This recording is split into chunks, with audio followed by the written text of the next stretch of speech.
Busco un lugar para vivir y descansar,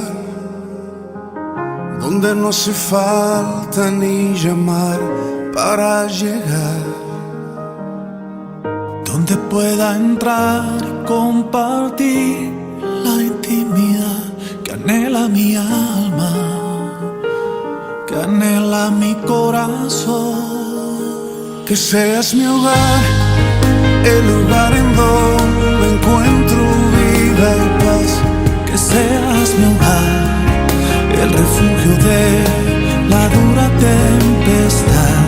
Mi amado Jesús, que en la mesa tus palabras me hagan ver que tú eres mi hogar, mi país, mi identidad.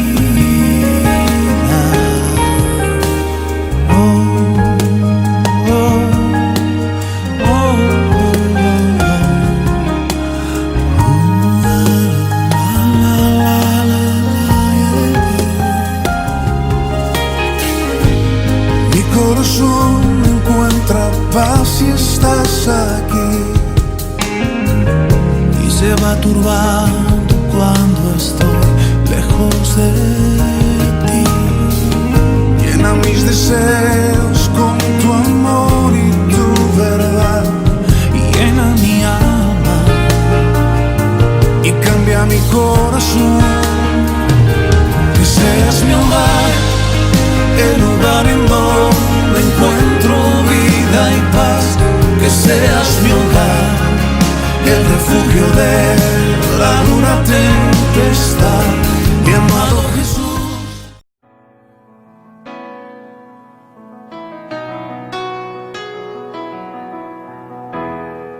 Cuando pienso en tu amor y en tu fidelidad, no puedo hacer más que postrarme y adorar. Y cuando pienso en cómo he sido y hasta dónde me has traído, me asombro de ti.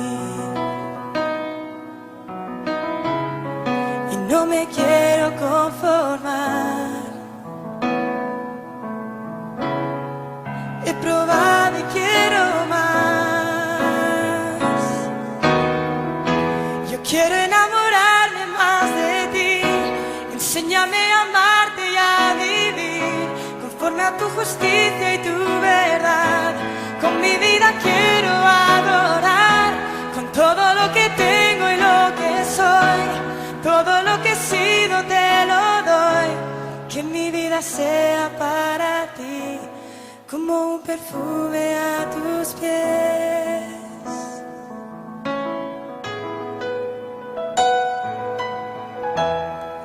Cuando pienso en tu cruz y en todo lo que has dado, tu sangre por mí, por llevar mi pecado.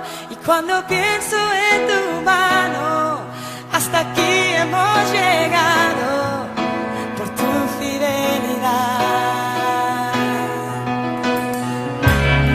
Y no me quiero conformar.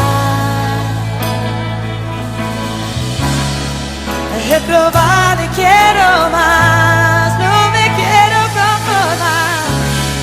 Y no me quiero conformar. He probado y quiero más. Yo quiero enamorarme más de ti. Enséñame a amarte y a vivir conforme a tu justicia y tu verdad. Con mi vida quiero adorar, con todo lo que tengo y lo que soy. Todo lo que he sido te lo doy. Que mi vida sea para ti como un perfume a tus pies.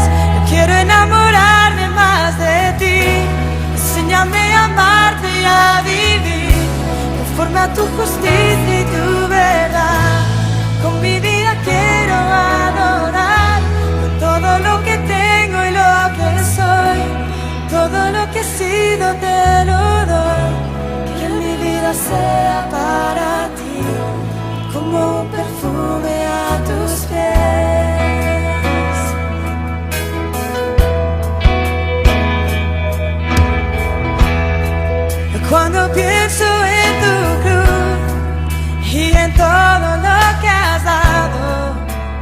sangre por mí, por llevar mi pecado. Y cuando pienso en tu mano, hasta aquí hemos llegado por tu fidelidad. No me quiero conformar.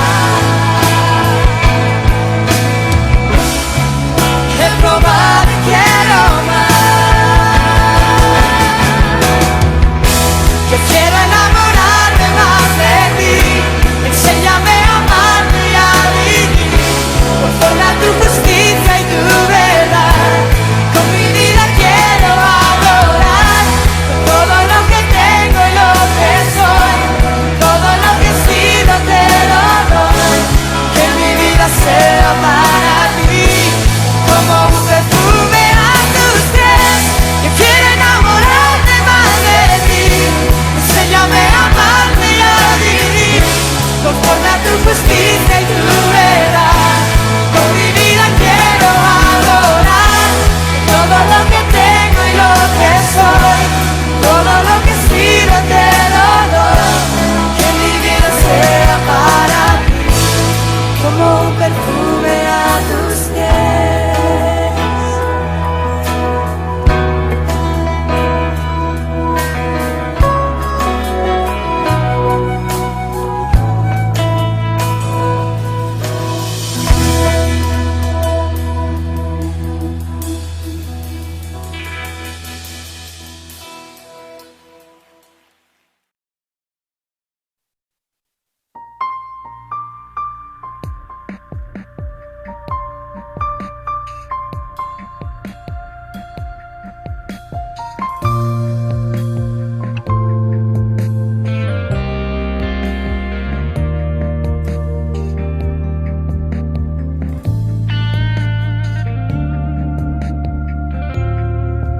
Me has tomado en tus brazos y me has dado salvación.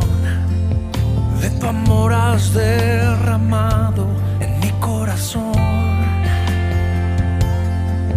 No sabré agradecerte lo que has hecho por mí.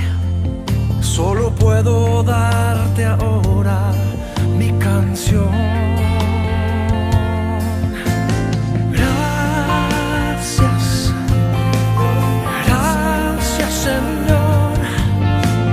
Gracias, mi Señor Jesús. Gracias, muchas gracias, Señor. Gracias, mi Señor Jesús.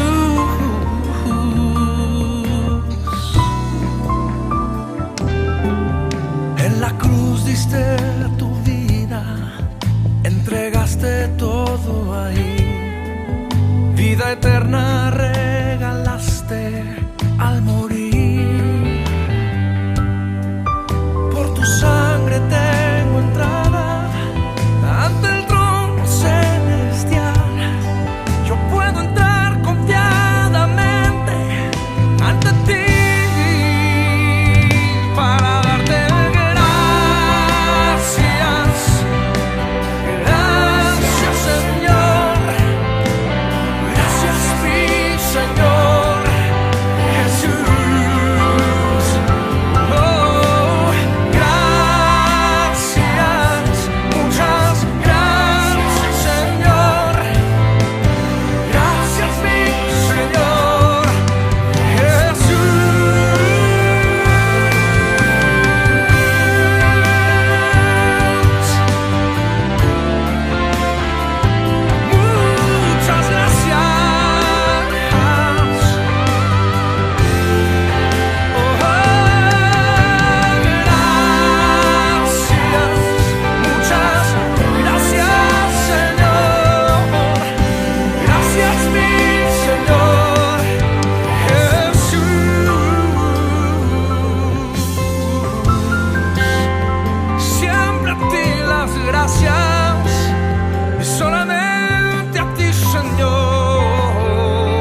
Bienvenidos, hermanos, a esta nueva presentación de el desarrollo de la palabra de nuestro Dios.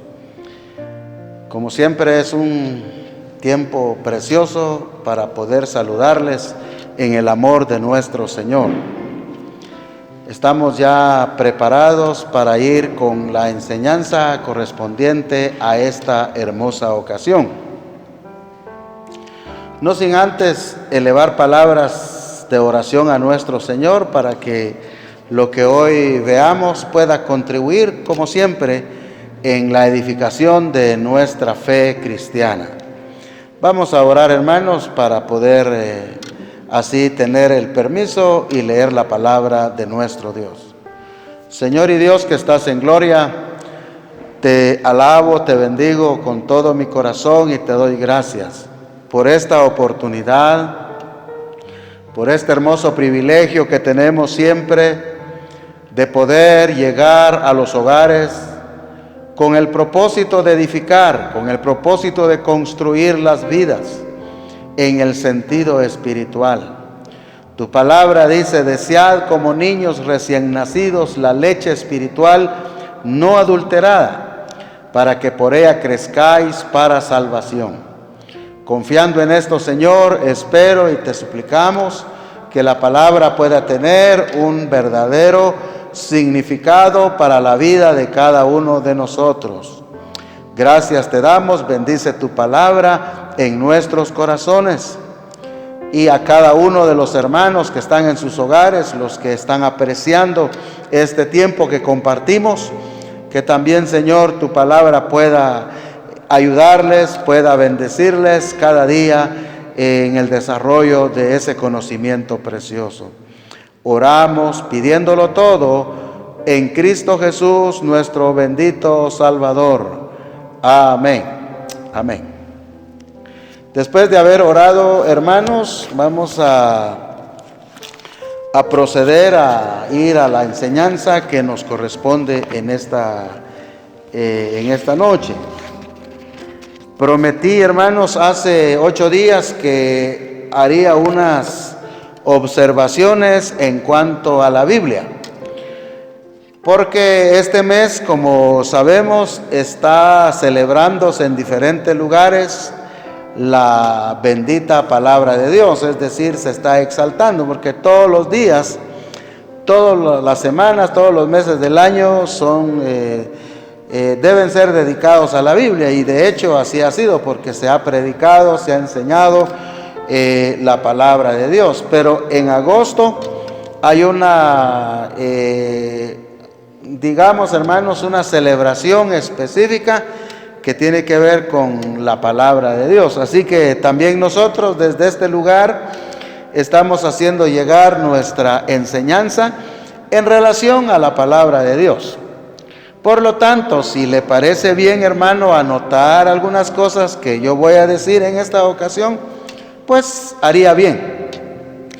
Y si no, pues tiene la oportunidad de repetir ahí los mensajes, escucharlos las veces que ustedes quieran. Esa es una de las ventajas de este plan de enseñanza de la palabra del Señor. Así que hoy, hermanos, quiero hablar sobre la Biblia, que habla de sí misma. Ese es el tema que yo quiero desarrollar con ustedes en esta ocasión. La Biblia habla de sí misma.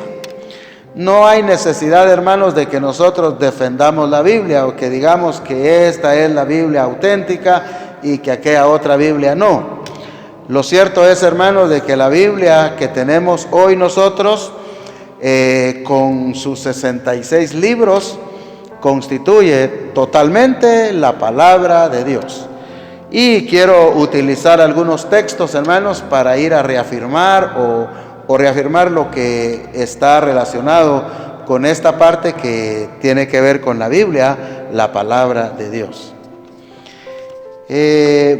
Quiero traer, hermanos, o ya sea su memoria o tal vez algo que usted no ha escuchado. Pero leí acerca de un científico francés llamado Voltaire, tal vez usted lo recuerda. él dijo una profecía, pero una profecía falsa, digamos. Él dijo en una ocasión: de aquí a 100 años, la Biblia y el cristianismo habrán pasado a la historia. Estas fueron las palabras de este señor Voltaire. Él pronosticaba que la Biblia y el cristianismo pasarían a la historia 100 años después. Pero algunos concuerdan, hermanos, que en la casa de Voltaire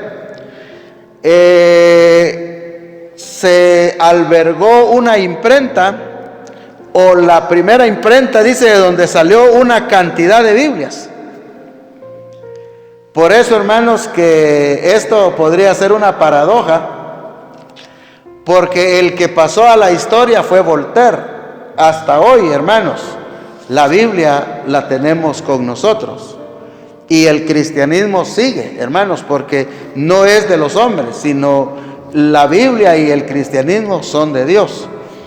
Recordamos lo que también dijo nuestro Señor: y sobre esta roca edificaré mi iglesia, y las puertas del Hades no prevalecerán contra ella. Han habido muchos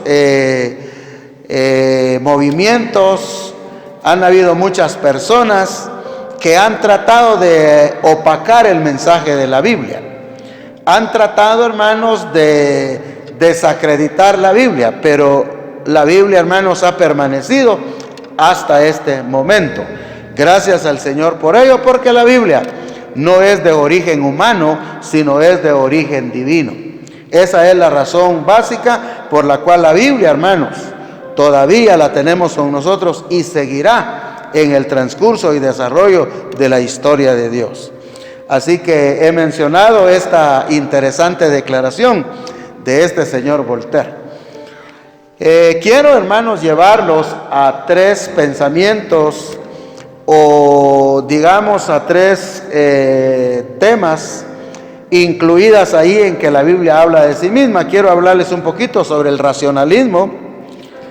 También, hermanos, quiero hablar un poquito sobre la neoortodoxia. Y también, hermanos, así un poquito sobre las sectas. Estos 3 pensamientos quiero yo incluir en la enseñanza de hoy. Quiero que usted, hermano, pueda tener una idea clara de lo que está relacionado con el racionalismo. También, hermanos, con la neoortodoxia y también con lo de las sectas que necesitamos conocer. Estos 3 aspectos, hermanos, el racionalismo, la neoortodoxia y las sectas, se han convertido hasta cierto punto, hermanos, en enemigos de la fe cristiana, en enemigos de la Biblia, en enemigos de la fe. Por lo tanto, bien haremos, hermanos, en tener conocimiento sobre lo que anuncian ellos, lo que enseñan ellos. Entonces, quiero comenzar con el racionalismo. La primera pregunta que nos viene, hermanos, al paso es: ¿qué es el racionalismo? Quiero decir, hermanos, que el racionalismo es una corriente filosófica. Ese es el racionalismo. El racionalismo es una corriente filosófica que propone que solo lo que se puede probar por medio de la razón existe. Este es el pensamiento racionalista, que todo lo que se puede probar por medio de la razón, eso es lo que existe. Entonces, lo que no se puede probar por medio de la razón, obviamente no existe. Este es el pensamiento racionalista. Ahora bien, hermanos, habiendo entendido lo que es el racionalismo, digamos que hay 2 clases de racionalismo. Está el racionalismo extremado y está el racionalismo moderado. El racionalismo extremado dice que no hay ninguna revelación sobrenatural. Es por demás, hermanos, que nosotros querramos convencer a un racionalista extremado de los milagros, por ejemplo. Que nosotros querramos hablar con un racionalista extremado de las cosas, hermanos, que tienen que ver con lo sobrenatural, de lo que nosotros experimentamos. Es una pérdida de tiempo hablar con un racionalista extremado, porque él no cree en lo sobrenatural. Así que ellos vienen negando una serie de cosas, incluyendo la Biblia. Nosotros, hermanos, creemos que la Biblia es el producto de la sobrenaturalidad. La Biblia, hermanos, es un producto divino, es algo que viene de Dios, no viene de los hombres, que más adelante yo voy a tratar de explicar. Así que está el racionalismo extremado. Pero también, hermanos, está el racionalismo moderado, está el extremado y el moderado.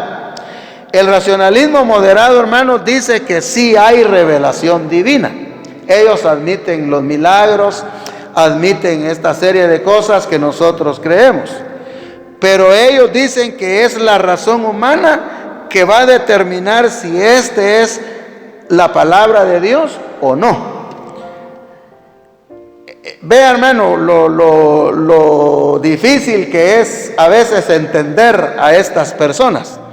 Pero los que están dentro del racionalismo moderado dicen que sí hay revelación divina, pero es la razón del hombre que va a determinar si es o no la palabra de Dios lo que se está predicando.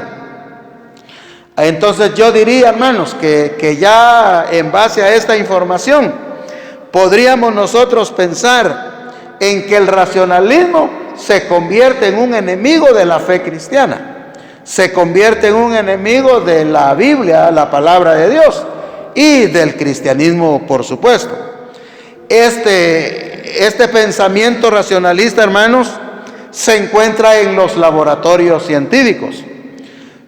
Por supuesto, laboratorios científicos inconversos, porque tenemos que admitir, hermanos, que hay personas científicas que están, hermanos, creyendo, aceptando la realidad bíblica y le han dado su corazón a Cristo. Ellos no tienen la misma manera de pensar como los que no tienen a Cristo en su corazón. Pero debo de decir, hermanos, que este racionalismo prolifera en los laboratorios científicos inconversos, como también en los centros educativos y en las universidades no cristianas. Ahí es donde nosotros comenzamos a apreciar el pensamiento de hacer de menos la palabra de Dios. Tal vez de esa manera pensaba el que le dijo a San Pablo: las muchas letras te tienen loco. A veces, hermanos, el conocimiento humano hace que la persona pierda la razón y tome la Biblia como un libro común y corriente, como no palabra de Dios. Y cuando ellos dicen que no, la Biblia no es la palabra de Dios, y lo enseñan así, se multiplican los que creen en eso, porque son muchos los que van a los centros educativos a recibir enseñanza de esa naturaleza. Quiera el Señor, hermanos, que nosotros podamos visualizar el criterio del racionalismo. Ahora bien, hermanos, alguien dijo por ahí que Tomás, uno de los discípulos del Señor, fue el primer racionalista.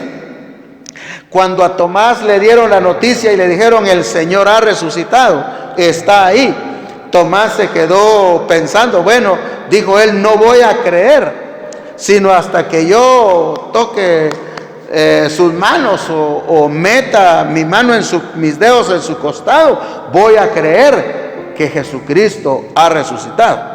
Así que él no creía. Por eso algunos dicen: hasta no ver, no creer. El racionalista, hermanos, tiene una idea así, solo que ya tienen argumentos más fuertes para hablar sobre sus puntos de vista. Sin embargo, algunos piensan de que Tomás en la Biblia fue el primer racionalista que se menciona. Ante esta declaración, hermanos, del racionalismo existente, porque eso está en todos lados, se vive hoy y hay una presión muy fuerte y que no admiten que la Biblia sea la palabra de Dios. Por eso es de que, hermanos, el racionalismo se convierte en uno de los enemigos de la fe. Quiero llevarlo, hermanos, a leer un texto muy precioso que tenemos en Primera de Pedro, capítulo 3, versículo 15. Este texto, hermanos, es un texto que nos anima, este texto nos reta, hermanos, a no quedarnos así como quien dice, es que yo no necesito conocer más. Suficiente con lo que ya sé, suficiente con lo que ya he entendido, suficiente con orar y las pocas instrucciones bíblicas. Entonces el apóstol Pedro, hermanos, nos va a traer a nuestra memoria lo que realmente debemos tener nosotros hoy. Aparte de que en los tiempos pasados hubo controversia, hermanos, entre los que sí creen la Biblia y están aceptando la Biblia, la palabra de Dios, contra los que la niegan. Hubo una guerra, una batalla entre esos criterios. Pero escuche lo que dice Primera de Pedro, capítulo 3, versículo 15. La palabra de Dios nos dice de la siguiente manera: sino santificad a Dios el Señor en vuestros corazones, y estad siempre preparados para presentar defensa con mansedumbre y reverencia ante todo el que os demande razón de la esperanza que hay en vosotros. Solo este texto, hermanos, está cargado de muchos pensamientos preciosos.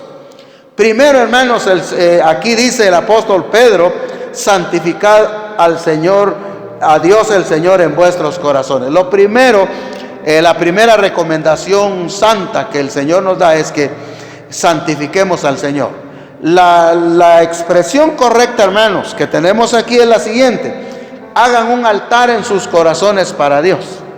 Santifiquen a Dios el Señor, hagan un altar al Señor en sus corazones. Primero, hermanos, que para poder nosotros entender a Dios, comprender la Biblia, es que nosotros mismos hagamos un altar en nuestros corazones a Dios. Por otro lado, la Biblia dice, hermanos, dice acá: y estar siempre preparados para presentar defensa. Debemos de estar listos, hermanos. A veces a nosotros se nos preguntan cosas de la Biblia.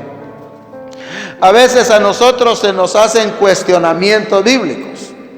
Y lo que yo estoy tratando, hermanos, de decir es que el apóstol Pedro está utilizando aquí una palabra que se conoce como defensa de la fe, que en el griego es la palabra apología, de donde viene la palabra apologética. Apología, hermanos, es hacer una defensa, en este caso particular, de las Sagradas Escrituras. Es decir, estar siempre preparados. En otras palabras, no debemos quedarnos callados, no debemos quedarnos sin decir nada, sino más bien tenemos que tener también argumentos para poder decir y hablar con relación a la fe, que en nosotros es una realidad. Por eso el apóstol Pedro dice: y estar siempre preparados para presentar defensa con mansedumbre y reverencia ante todo el que os demande razón de la esperanza que hay en vosotros. Esa esperanza es una realidad. Dice: la esperanza que hay en vosotros. Y por otro lado, hermanos, dice: presenten defensa, pero con mansedumbre y reverencia. A nosotros no se nos ha llamado a discutir, a pelear, a crear conflicto por los asuntos espirituales, por los asuntos bíblicos. Si vamos a hacer alguna defensa, si se va a hacer algún cuestionamiento, hermanos, siempre con mansedumbre, siempre con reverencia, sabiendo, hermanos, de que así lo enseña la palabra de Dios. No se trata de pelear, no se trata de humillar a la otra persona, sino sencillamente es declarar lo que la Biblia enseña. Es lo que dice Pedro en esta parte. Así que a nosotros, hermanos, nos corresponde estar preparados. ¿Y cómo vamos a estar preparados, hermanos? Quiero decirles, hermanos, que la simple lectura de la Biblia no es suficiente. Lo que la Biblia dice, hermanos, es que debemos de meditar, debemos de pensar, debemos de sacarle provecho a la palabra de Dios. Hay muchas herramientas que se tienen que utilizar para estudiar sanamente la palabra de Dios. Entre algunas cosas que traigo a mi mente en este momento, hermanos, es la utilización primero de la oración. No podemos interpretar la Biblia, hermanos, si no oramos. También es necesario para nosotros, para leer la Biblia, tener conocimiento de una herramienta que se conoce como hermenéutica. Algunos piensan, hermanos, que no se necesitan esas herramientas para comprender la palabra de Dios, porque el Espíritu Santo dice: a mí me revela, a mí me dice las cosas y yo voy a declarar. Está bien, yo no me aparto en la participación del Espíritu Santo en la declaración de las Escrituras, pero cuando nosotros, hermanos, estamos utilizando esta herramienta, comenzamos a ver que el Espíritu Santo de esa manera nos comienza a iluminar, nos comienza, hermanos, a indicar por dónde es que debemos de ir. Por lo tanto, se necesita, hermanos, un conocimiento, si no amplio, pero lo básico, acerca de la hermenéutica bíblica. Por otro lado, hermanos, se necesita también un conocimiento de gramática.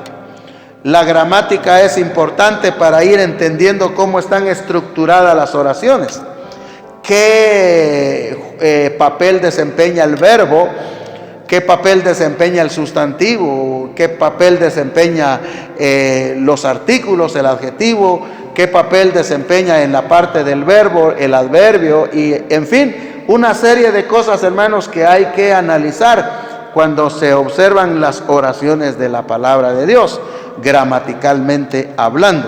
Por lo tanto, sí se necesita, hermanos, un conocimiento, aunque sea básico o mínimo, de la gramática nuestra para poder acercarnos a la palabra de Dios. Pues la Biblia, hermanos, también como literatura requiere que nosotros tengamos conocimiento de estas cosas. También, hermanos, para poder nosotros entender la palabra de Dios, es bueno que conozcamos también los lugares, las tradiciones o la religión que estaba operando en el momento, para poder nosotros ubicar o contextualizar la palabra de Dios. El problema que a veces nosotros tenemos es de que tomamos la Biblia como que Dios no ha variado en su manera de pensar. He hablado también, hermanos, del dispensacionalismo, que tal vez en su momento voy a explicar un poquito. Todos esos detalles se necesitan, hermanos, para poder tener un criterio más amplio acerca de la palabra de Dios. Estoy diciendo esto, hermanos, con entera humildad, porque la palabra del Señor está diciendo: estar siempre preparados. Hay que estar preparados, hermanos. Algunos dicen: mira, hermano, yo no quiero ir a ningún seminario bíblico, yo no quiero ir a ningún instituto bíblico, yo no quiero que ninguno me enseñe, yo solo quiero que el Espíritu Santo me enseñe. He escuchado muchas ponencias, muchas explicaciones bíblicas de aquellos que dicen que no van a ningún centro educativo teológico, y se nota, hermanos, se observa que están enredando, que están enseñando descontextualizadamente la palabra de Dios. Entonces hay que tener cuidado. Así que el racionalismo, hermanos, es una fuente que va en contra de la Biblia, que va en contra de la fe cristiana. Espero no se le olvide, hermanos, si usted quiere saber más sobre el racionalismo, hay un diccionario que se llama el Nuevo Diccionario de Teología Bíblica. Busque ahí racionalismo y trate la manera de entender más acerca del pensamiento racionalista. A todo cristiano le cae bien saber de estas cosas. Seguidamente, hermanos, quiero dedicar unos minutos para hablar sobre la neoortodoxia. La neoortodoxia, hermanos, también tiene sus peligros. Yo quiero explicarles así despacio para que no nos confundamos. Primero que nada, hermanos, es bueno que sepamos qué significa ortodoxia. ¿Qué es ortodoxia? La palabra ortodoxia está dividida en dos, ¿verdad? Tiene dos partes. La primera es orto y la otra es doxia. Orto significa derecho. La palabra orto significa regla correcta, es lo que significa orto. Doxia es doctrina o enseñanza. En una sola palabra, hermanos, la ortodoxia es la doctrina o enseñanza correcta o la enseñanza derecha. la enseñanza sana que brota de la palabra de Dios. Esa es la ortodoxia. Entonces, hermanos, si usted está en la doctrina correcta, si está en la enseñanza correcta de la palabra de Dios, usted es un ortodoxo. Eso significa. Ortodoxo significa estar en la doctrina correcta, en la doctrina de Dios. Pero, hermanos, lo que yo trato de explicar no es de la ortodoxia, sino de la neoortodoxia. La neoortodoxia, hermanos, neo es nueva, la nueva ortodoxia. Y ahorita les digo, hermanos, qué es lo que pretende la neoortodoxia. Esta neoortodoxia, hermanos, propone una reinterpretación de los temas teológicos que la Biblia nos presenta. En otras palabras, hermanos, los temas fundamentales de la fe cristiana que tenemos acá en la palabra de Dios no han sido bien estudiadas, dice la neoortodoxia. Por lo tanto, necesitamos reinvestigar, necesitamos reinterpretar, dicen los neoortodoxos, porque los ortodoxos no han hecho su trabajo correcto. La neoortodoxia pretende, hermanos, cambiar esta manera en que se han interpretado las doctrinas fundamentales de la fe. Entonces, hermanos, dice la neoortodoxia que para poder interpretar correctamente la enseñanza bíblica o las enseñanzas cardinales de la fe cristiana, se tiene que tomar en cuenta la cultura y se tienen que tomar en cuenta las otras tendencias teológicas que hay por todos lados. De lo contrario, dicen ellos, no se puede hacer una sana interpretación de la Biblia si no se toma en cuenta la cultura, si no se toma en cuenta las otras teologías que están deambulando por ahí. Con esto, hermanos, yo quiero decirles que la neoortodoxia quiere decir que la Biblia debe ser interpretada a la luz de la cultura y otras tendencias. Ahí está el peligro, se lo voy a repetir. La neoortodoxia quiere que la Biblia sea interpretada a la luz de la cultura y otras tendencias, en lugar de al revés. La Biblia es la que debe juzgar las culturas, si están en lo correcto o no. Es la Biblia que tiene que decir si las otras teologías están en lo correcto o no. Y no es que la cultura va a juzgar la Biblia o las teologías van a juzgar la Biblia. Eso sería un gran error. Por eso, hermanos, la neoortodoxia representa un gran peligro para la fe cristiana. Y ahora que estamos en el mes de la Biblia, yo aprovecho, hermanos, para poder llevarles estas indicaciones a modo de que usted, hermano, no deje llevar su pensamiento en cuanto a cambiar la manera de interpretar las Escrituras. Que no nos dejemos llevar, hermanos, por corrientes de pensamientos que nos quieren decir, hermanos, que la Biblia hay que interpretarla de nuevo o reinterpretarla porque no la han interpretado correctamente. Tenemos muchas teologías sistemáticas, hermanos.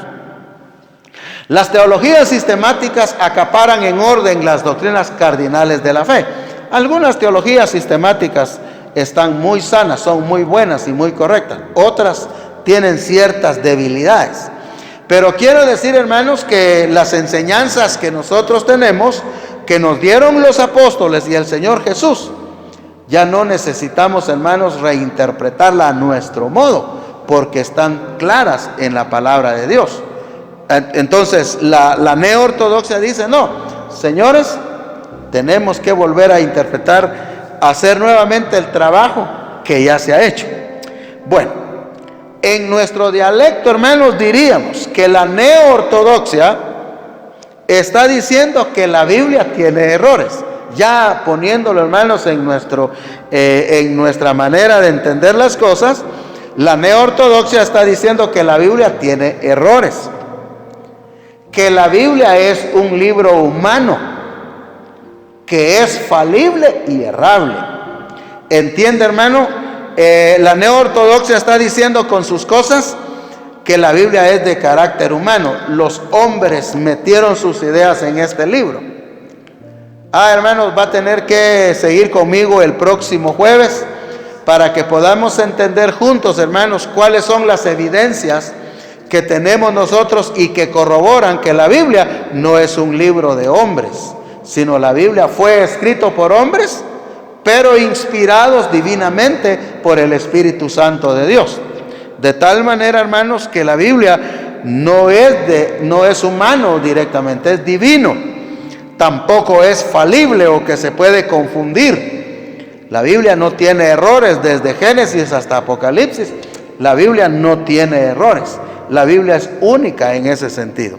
Así que, hermanos, ve el peligro del racionalismo, ve el peligro de la neortodoxia y no digamos, hermanos, el peligro de las sectas. Este es el tercer punto y con esto yo termino, porque ¿para qué le voy a dar muchos datos si en realidad no vamos a ser capaces de retenerlo? Pero quiero, hermanos, que en el punto 3 hablemos un poquito acerca de las sectas. La pregunta que usted me haría es, hermano, ¿qué es una secta? Hay que diferenciar entre secta y sexta, ¿verdad? No es igual. Algunos hermanos dicen, ¿de qué sexta es usted? Eso no, así no es. Y hermano, tampoco es correcto de preguntarle a alguien, ¿y usted de qué secta es? Pero no. Ahorita le voy a decir qué significa la palabra secta. Una secta, hermanos, es un grupo de personas que se han apartado de las doctrinas fundamentales de la fe cristiana. Esa es una secta.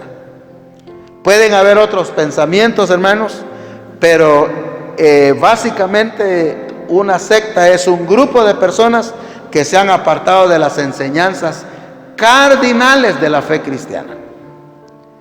Cuando alguien, hermano, cuando hay un grupo que comienza a negar al Espíritu Santo, cuando hay un grupo que comienza a negar a Cristo como el Hijo de Dios, cuando hay un grupo que dice no hay cielo ni infierno, hermanos, están cayendo en un plano de sectarismo.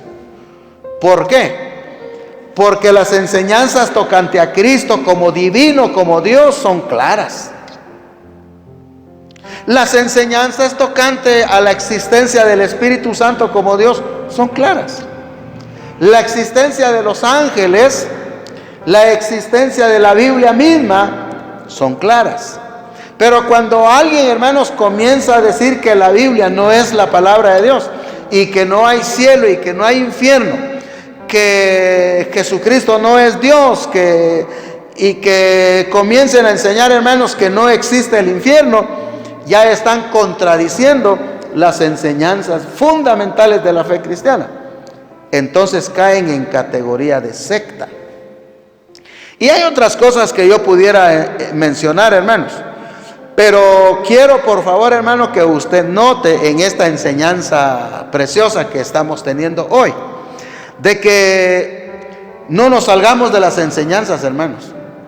Si dentro de una iglesia alguien empieza a enseñar en contra de estas enseñanzas de la Biblia, cae en el plano de un sectario, porque ya está. Por eso, hermanos, dice el último versículo de Primera de Pedro, o el capítulo 2, hermanos, también dice: desead como niños recién nacidos la leche espiritual no adulterada.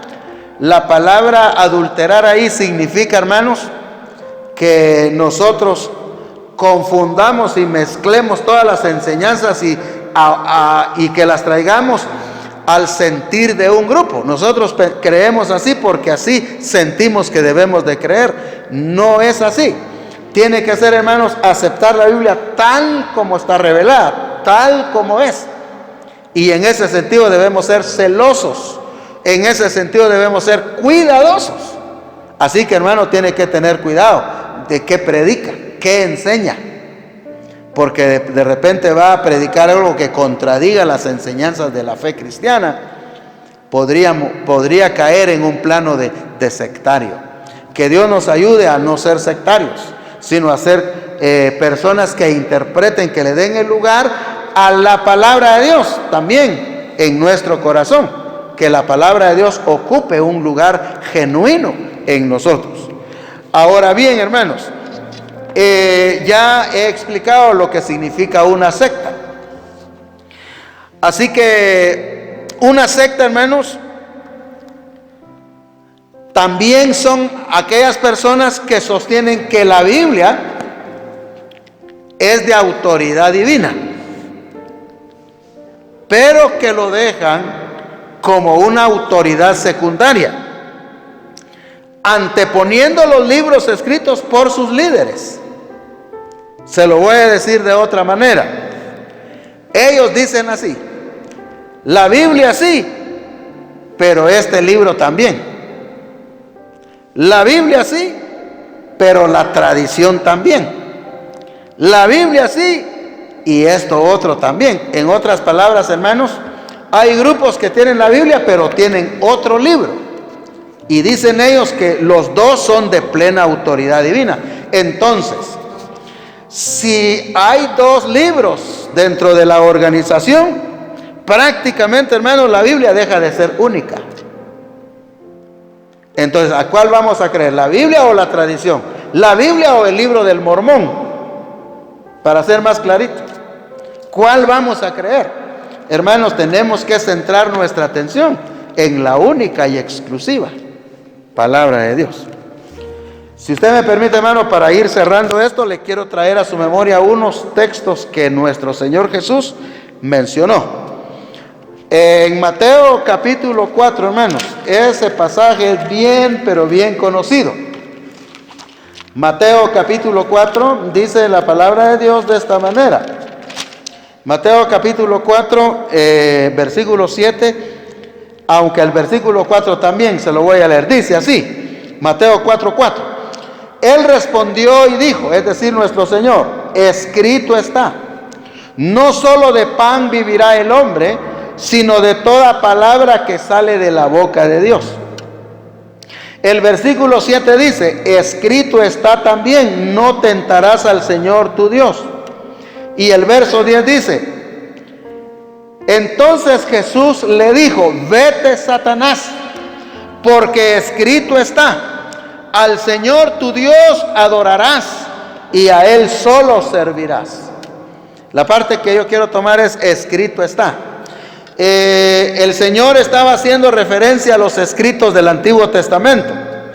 En Deuteronomio 8:13 es el texto que está en Mateo 4:4 que Él está haciendo referencia. En otras palabras, hermanos, el Señor utilizó las escrituras del Antiguo Testamento para fundamentar su sentir.